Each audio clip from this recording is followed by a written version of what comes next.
Remember how I told you how to infer? We do it like a math problem. What was the first step to inferring?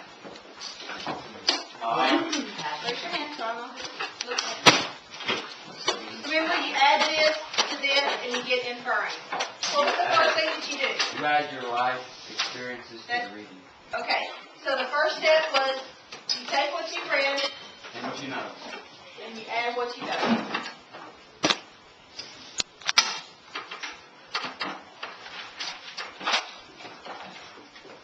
You must say read or what you've seen, and then you're going to add what AJ said, your life experiences.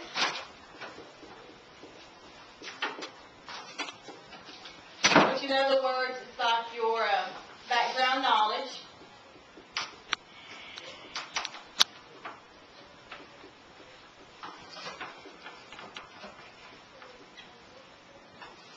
And that equals your inferencing.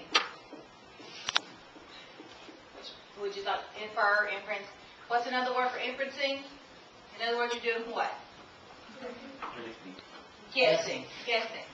Guessing. So you take what you've read, like in your stories, your novels, or things that you just see in general.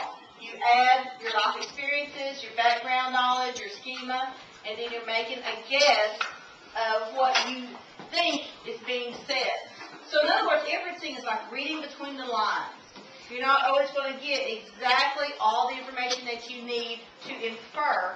That's why you have to add your background knowledge to get the information to make the inferencing.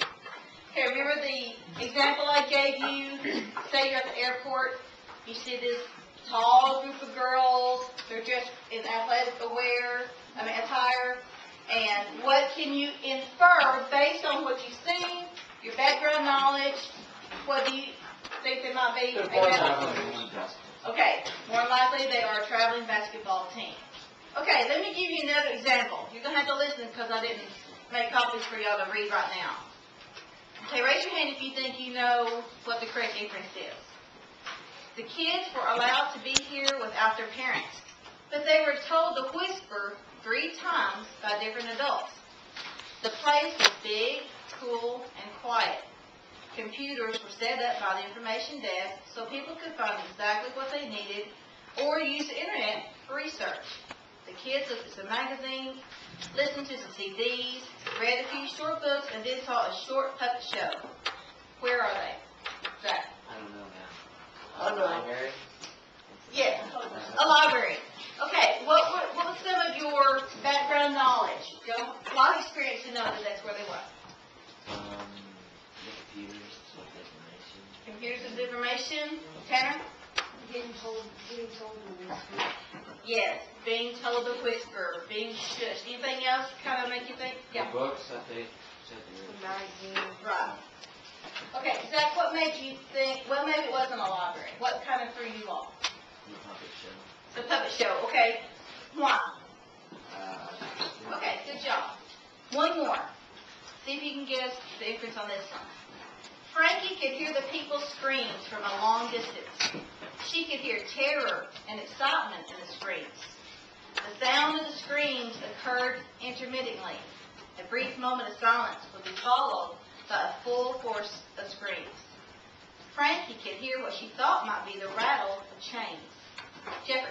So amusement park, roller coaster park? Yeah, amusement park, more specifically the roller coaster. What was your background knowledge?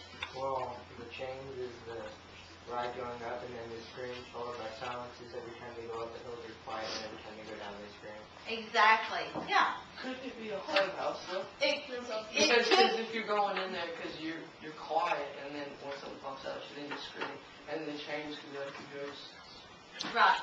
It could. But more specifically, I think it's the amusement park because of the screens being here and there.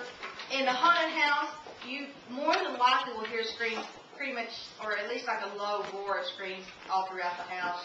And change you might hear, but this right here is like Jeffrey said, when you're going up the incline of the roller coaster, you hear that click, click, click, click, click, click. And then the intermediate screams of terror fear and excitement. Okay, good job. Any questions about inferring? Okay, you're going to do the group that you are listed in. Compass people, go ahead and get on the computer. Okay, go ahead and get out your packet of reading work on the tape.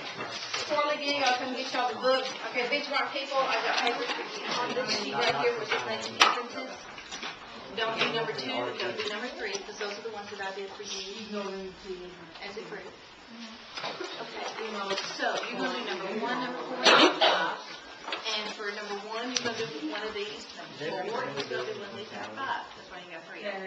They're doing the same thing. All right, what you're going to do on the first revised screen, when you go to the facts that you have based on that paragraph, the second scoop is your background knowledge, and then the third scoop is your inference of your kid.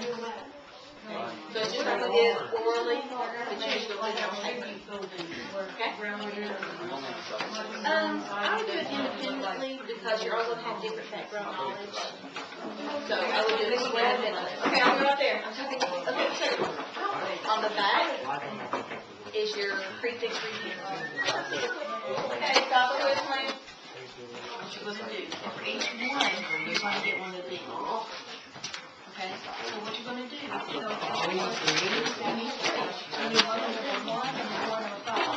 so what you're going to do is you're going to put the top.